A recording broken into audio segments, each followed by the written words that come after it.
Alright, reka nongere mbasuhuze mbifurize kumererwa neza cyane nshuti bakunzi ba Arutamu Talk Zone TV.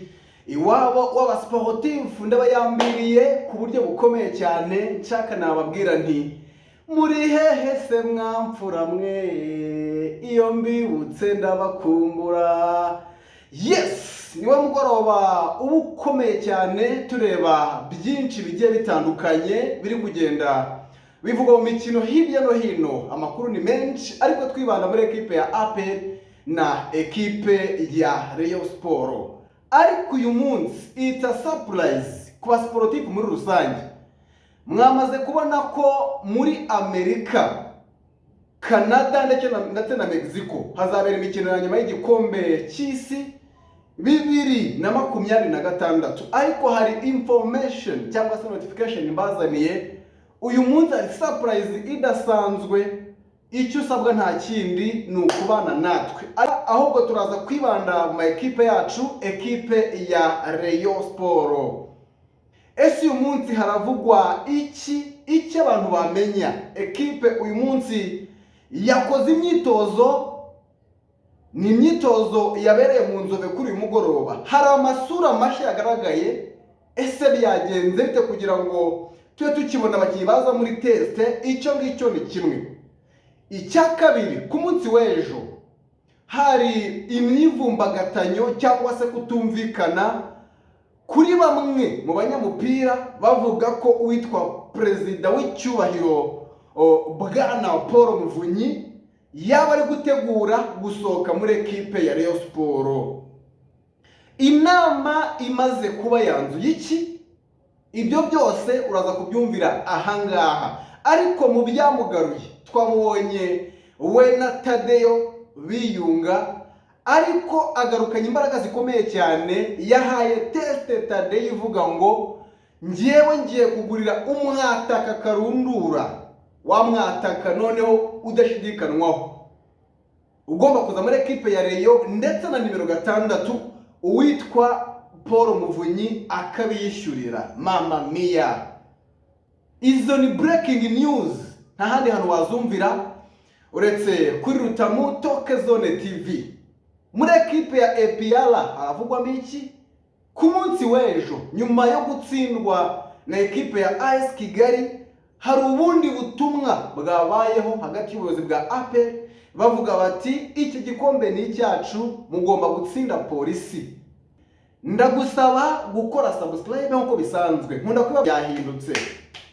Scouting ya Rayon yamaze kugera muri Afurika y'Uburengerazuba, mu gihugu cya Cote d'Ivoire. Umwataka ni hari buze guturuka. Abatangiye gukakamba cyangwa se radari zacu ziratubwira iki? Haba igihugu cya Cameroon n'igihugu cya Cote d'Ivoire, niho umwataka araturuka. Mbaye mbabonjejeho. Ariko uwo mwataka uraza yabaye top scorer muri sezo ishize. Uwo ninde? Reka nze twinjeza cyane tubahereza agaseke ku munsi, twakira umutumirwa wacu atubwira message tuzaniye cyane ku rubyiruko ndetse no ku mikino y'igikombe cy'isi, amahirwe ashobora kuba agiye gusekera abanyarwanda.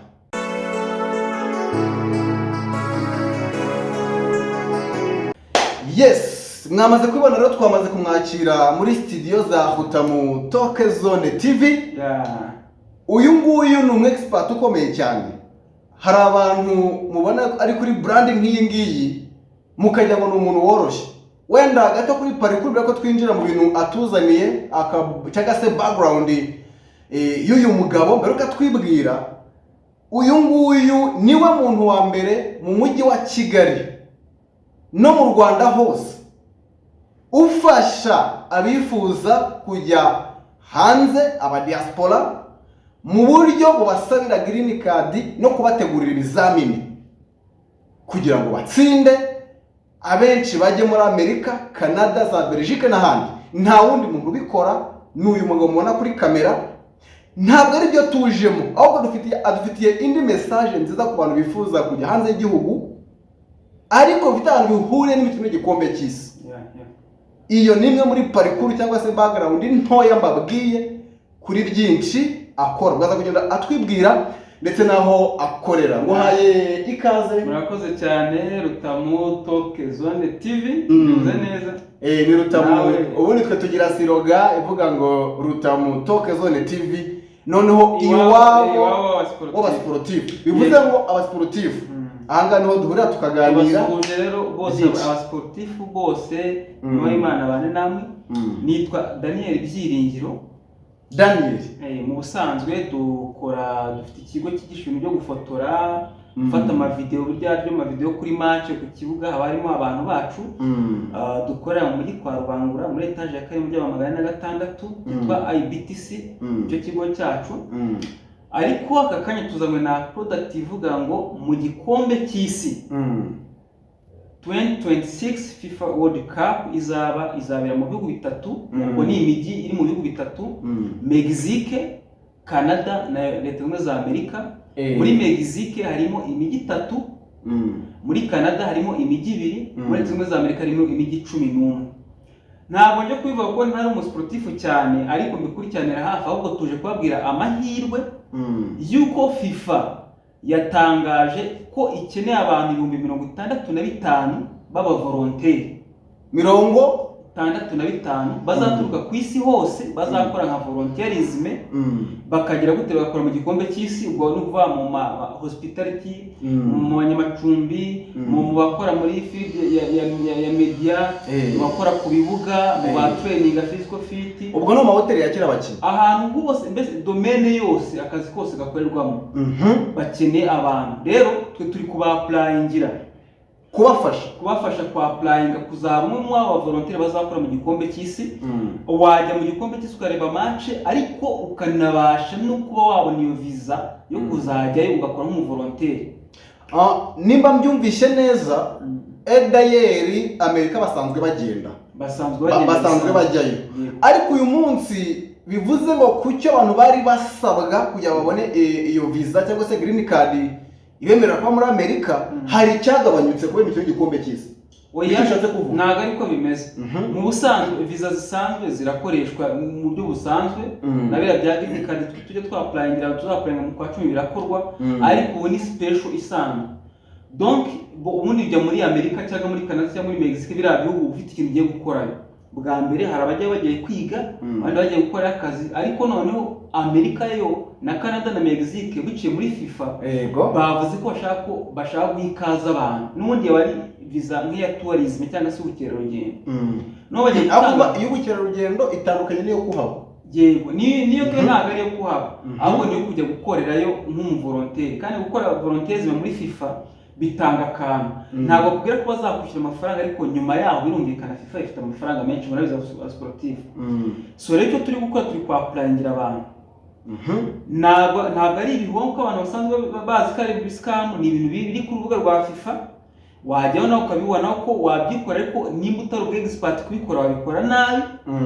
Hasabwa ibintu bitatu. Icya mbere ni ukwapplyinga, icya kabiri ni ukugira ifoto uzashyira kuri badge cyangwa se no ku byangwa byawe ujya kwaka visa muri ambasade.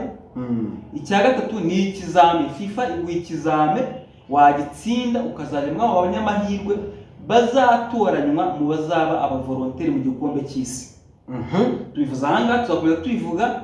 Muduhamagare kuri 0784 16 5847. Ni nimero ya telefone y'amazina yitwa Byiringiro Daniel. Nijye wapplyingira. Dukorera kwa Rubangura mu mujyi muri etage ya 4 muri 106. Ariko niyo nimero turakomeza tuyivuga mu biganiro bya Rutamu Talk TV. Reka noneho tugende tusobanukirwa mu buryo bwa nyabugo. Hari ukuntu igikorwa cyiza none ugasanga umuntu avuga ati ngibi ntabwo bindeba, wenda bigendanye n'uwo ari we, ibyo arimo cyangwa se byatekereza. So twese ndemeza ko nta muntu udatekereza cyangwa se twifuza kujya hanze y'u Rwanda, by'umwihariko za Canada cyangwa se Amerika. Ni ibintu tuzo turi benshi. Mu by'ukuri iki kintu cyangwa se aya mahirwe areba bande? Abantu barebwa n'aya mahirwe niba kugira ngo batajya umuntu utubona akaba ati ubwo ndi Rusizi cyangwa abandi muri Kongo ntabwo igihe bindeba. Sobanure neza ibireba abantu. FIFA ku rubuga rwa FIFA barabibonaho handitse ko umuntu wese uri hejuru y'imyaka 18 cyangwa afite 18 kuzamura na limit ya maximum age bashyizeho, aho umuntu wese yakwa applyinga, waba umukobwa waba umugore waba umugabo waba iki ura applyinga. Wa applyinga ariko uhisemo mu mijyi, sinzi nimba nayicamo gatoya, nko muri leta zimwe za Amerika ugomba kubanza guhitamo host city, umujyi uzakira imikino y'igikombe cy'isi, nkuko mu Rwanda twakirira i Kigali, twakirira i Huye, nyine mu ahantu hari ibibuga by'imipira mu mastade.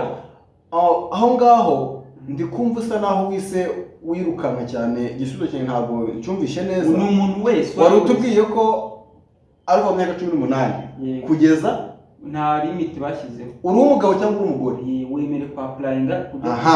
Nshuti zanjye rero murabyumva ko yaba njye nawe twemerewe kwa applyinga tukajya gukora ubuvolonteri mu kino gikombe cy'isi.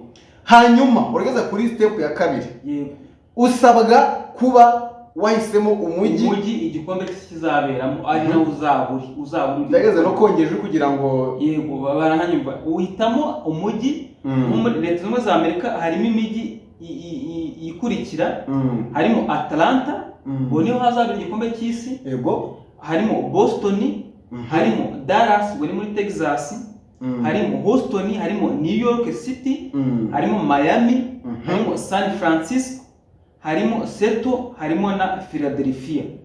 Iyo ni imijyi hazaberamo igikombe cy'isi. Ubwo nawe niba uzapplyinga kuba volontaire mu gikombe cy'isi, ugomba kuba niba ufitemo umuntu uzagufasha muri uwo mujyi, ahantu waba wabyensi, kuko FIFA ntabwo izakwishyura ahantu ho kuba, uzabanza wisoterwe ahantu uba n'amakipe. Ubwo nabyo biri mu bintu bizatuma wemererwa kujyayo. Yego, kuba ufite ahantu uzafitenga n'umujyi uzahitamo. Yego. Ikindi, umujyi uhitamo umujyi umwe, ntabwo ufite choice yo kongera guhitamo undi cyangwa se guhinduza. Yego. Muri Canada igikombe cy'isi kizabera mu mijyi ibiri gusa, ni Toronto na Vancouver. Niyo mijyi ibiri. Ubwo abafite abantu muri Canada abari umuhita muri registarengera. Muri Mexique ni imijyi nayo ni imijyi itatu. Umujyi wa mbere muri Mexique ni Guadalajara, niko byanditse, Guadalajara, Mexico City ndetse na Monterrey. Niyo mijyi itatu hazaberamo igikombe cy'isi. Mijyi itatu ikomeye. Tutavuze ibintu byinshi, abantu bashaka kwa applyinga, mushaka kubona visa, ni visa nziza ije igihe gitoya muri Amerika, Canada ndetse na Mexique. Mwabuze visa, mufite imiryango mwasurayo, ushobora kujya mu gikombe cy'isi no gusura umuntu wawe, muhite muduhamagara kuri 0784 16 5847. Turi kwa applyingira abantu hano mu mujyi kwa Rubangura muri etage ya 4 mu mujyi wa 106, Byiringiro Daniel igiye uba applyingira. Rutamu muzakomeza mu bituvugire rwose, abantu tubahaye kandi. Yes, tuzabivuga, ariko mukora ryari kugira ngo abantu bari hafi? Igihe cyose muraduhamagara, tukabaha rendezvous, kuko dufite abantu benshi, mukaza gufata ifoto, kuko ni ifoto y'amabwiriza amatwi yombi agaragara. Hanyuma tukabapplyinga, mukaduha imyirondoro, tukabafasha no gukora ikizamini FIFA yatanze, mukagitsinda. Murabafasha? Turabafasha. Ikindi, no kuri green card, kujya muri Amerika ya green card, nejo ni mu kwa 10 twatangiye gufata amafoto ya green card. Nabwo muratwandikira kuri 0784 16 5847. Murakoze cyane kuduha uyu mwanya kugira ngo tuganize iwabo sportif. Yego. Hanyuma se nta promotion ku bantu bazaza mbere, kuko bavuga bati cyangwa se nka surprise ku bantu bazaza mbere? Icyo twababwira, ntabwo twe duca amafaranga, ntabwo ari ikiguzi, ahubwo ni service. Ntabwo ari ibintu bizagorana ku bantu bose bazatugana. Ubwo ngo icyo umuntu asabwa nuko bagera abimenye nawe makuru akaba yamenye ko hari amahirwe FIFA yatanze mu 2065 bizava ku isi yose kugira ngo tujye gukora ubuvolonteri muri FIFA. Mwanya narapplyinze kuko nizi ibintu byo gufata amashusho, gukora muri media, gukora muri broadcasting, niwe napplyinze. So we never know, nawe wakwapplyinga muri field dushaka. Okay. Aho ngaho ndumva ari byiza cyane. Ubwo abantu nibaza no kwa Rubangura muri etage level 4 bakorera, ako by the way banakora ibintu bitandukanye. Tunafite n'ishuri ryigisha ibyo gufotora no gukamera, nabwo abantu bafite urubyiruko ushaka kubyiga wenda ntabwo ari ukuvuga ngo tubisasanure neza, ariko byanga byakunda brand RBTC barayiza mu gihugu cy'u Rwanda, ni brand izwi cyane. Bro ni muze muri benshi cyane kugira babafashe. Kwibutse ko haba hari na chance bura ku bantu baza mbere, kuko buriya iyo utanze usebwe mbere y'abandi hari n'ukuntu uzamo imbere mu guhitwamo. So ubwo rero abantu nahanyu kugira ngo mu kwezi kwa gatandatu 2026 turi mu gikombe cy'isi noneho live ntabyo kubanga ikindi. So ndagushimiye cyane Dani, mwe mukoze cyane, murakoze Rutamu. Okay, urakoze cyane. Ubwo rero nizere ko abasportifu ni ba mudatenguha. Urabyumva rero ko ibintu bimeze neza cyane nyuma yo gutandukana na Dani, ugomba kubafasha kugira ngo mujye mu gikombe cy'isi. Nimero yazibabwiye, nimba utazumvishe nyuma gato yongere wumve nimero kugira ngo muhamagare aguhereze details zose. So good. Ariko reka twongere tugaruke mu byacu. It's kandanda. Bakunda kuwita umupira w'inyarugenge. Bakunda kuwita umupira w'inyarugenge. Ubu ngubu ndashaka kuweza breaking news imwe cyangwa se ebyiri. Iya mbere turahera muri equipe ya Rayon Sport. Equipe ya Rayon Sport imaze iminsi amagambo menshi cyane, ariko uyu munsi bimwe mu byo twamenye nyuma y'imyitozo yabereye mu Nzove bategura imikino igiye itandukanye, ntabwo baratwafisha neza, ariko ikipe ya Rayon iri guteganya imikino 2 mpuzamahanga bagomba gukina mu minsi ya vuba. Iyo mikino rero ni imikino izaba ikomeye cyane yo kureba uko Sport ihagaze, kandi no azaba ari amakipe aturutse hanze. Gusa ntabwo barada statement yanyu ivuga ngo amakipe nayo, gusa iyo mikino irahari. Icyo ngicyo ni kimwe. Ariko bombori vurugu n'ubwumvikane buke hagati ya Tadeyo ndetse n'uwitwa Paul Muvunyi bishizweho akadomo. Abareni mushake mujyame mumere neza. Habayeho umuhuro cyangwa se kubunga, binagenda neza. Muri ubwo bwiyunge uwitwa Paul Muvunyi yahaye test Tadeyo, amubwira gushaka abakinyi 2 beza bakomeye bo kuza gufasha ikipe ya Rayon Sport. Uwa mbere agomba kuba ari umwataka. Twe twamaze no kumenya it's official, kuko scouting na radar zacu zirimo zirakora neza. Nuko uyu munsi aba scouting ba Rayon bamaze kugera muri Afrika y'Uburengerazuba, mu gihugu cya Cote d'Ivoire na Cameroon. Hariyo abakinyi 2 barimo kunegosia. Uwemera ibyo Rayon Sport imuha ni ugomba kuza gusinya mu Rwanda. Gusinya uwamere uko yabaye top scorer. Buri mukinyi uwo mukinyi ugomba kuza yabaye top scorer muri championnat ndetse na kora kwa muri equipe nationale. Iyo ngiyo ni Murero. Ariko inyuma y'umwataka haravugwa na none undi mu nimero 6 ugomba kuza ukasa nimero 6, kuko twabonye ko muri equipe ya Rayon abakina 6 bakina zone gusa. Biragoye ko bafungura umupira n'ikipe ya Sport ikina umupira wataka, biragoye cyane. Niyo mpamvu rero umunyamahanga nimero 6 nawe gucya byamaze kugira bisaba byamaze kurangira. Ubwo nirinze ku breaking amazina kugira ngo ataza kwamo kwibesha, nirinze ku breaking amazina bisubiremo neza, ariko radari zacu ziba zamaze kubigiraho 100%. Ku munsi w'ejo nta gihindutse, ndabavugiro bahereze amazina na parcours y'abamwe mu bakinnyi bagomba kuza muri equipe ya Rayon Sport. Good, navuga nshaka nabansoreje aho ngaho. Hanyuma muri equipe ya APR naho ntabwo bicaye. Ku munsi w'ejo afite match komeye na equipe ya Police. Umutoza Tarebu ni match agomba gutsinda uko byagenda kose, kuko aramutse atatsinze iyi match abantu batangira kumukweshoninga no kumutekerezaho. Ibyo byose ni biri mu nyigo tuzagenda tugaruka ku munsi w'ejo.